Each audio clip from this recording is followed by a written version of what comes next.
ఎదుర్కోవాలా? Still we took our time. 15 రోజులు time తీసుకున్నాం. చేతకాక కాదు. దెబ్బ కొడితే గుక్క తిప్పుకోలేనట్టు ఉండాలి. అంతర్జాతీయ సమాజం ముందు పాకిస్తాన్ని దోషిగా నిలబెట్టాలి. వాళ్ళ గొంతులు ఆరిపోవాలి. ఇది పాకిస్తాన్ ప్రజల మీద కోపం కాదు, పాకిస్తాన్ నాయకత్వం మీద, పాకిస్తాన్ ఆర్మీ మీద. మొట్టమొదటిసారిగా సింధు వాటర్ ట్రీటీ ఒప్పందాన్ని నిలిపేసింది భారత్. అక్కడ ఎండిపోయిన పరిస్థితి. చినాబ్ నదీ జలాలను ఆపేసింది గత 4 రోజుల క్రితం.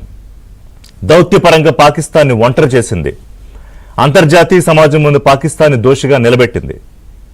But still of course Pakistan వెనకాల ఉండేవాళ్ళు ఉంటారు.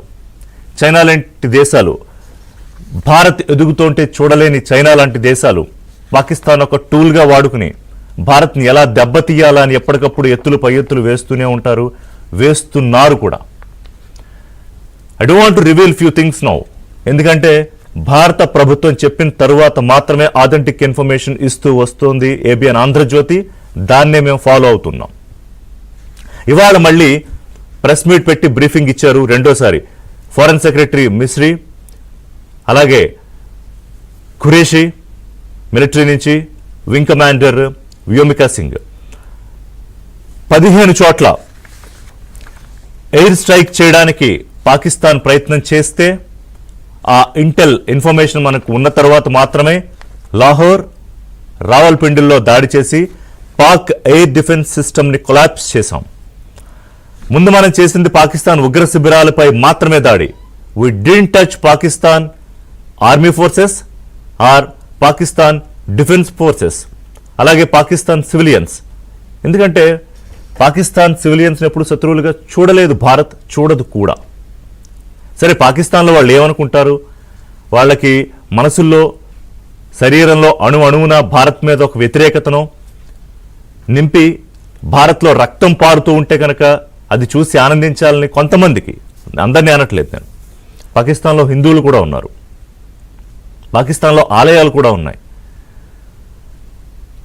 బట్ అంటే ఏం చేసినా భారత్ ఓపిక పడుతూ ఉంటుంది, దెబ్బలు తింటూనే ఉంటుంది అని పాకిస్తాన్ అనుకుంటే, no, this is not the same old Bharat, this is not the same old India who always open arms for you and take attacks from you.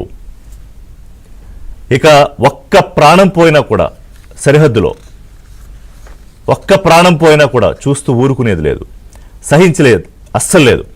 దాంట్లో భాగంగానే operation Sindoor 2.0. Operation Sindoor first ఫేజ్లో ఉగ్రవాదులకు సమాధానం. మనకి తెలుసు పాకిస్తాన్కి ఎగ్జిట్ స్ట్రాటజీ లేదు. దాడి చేసిన తర్వాత వెనక్కి వెళ్ళలేదు, వెళ్తే అక్కడ వాళ్ళే రాళ్ళు వేసి కొట్టి చంపేస్తారు.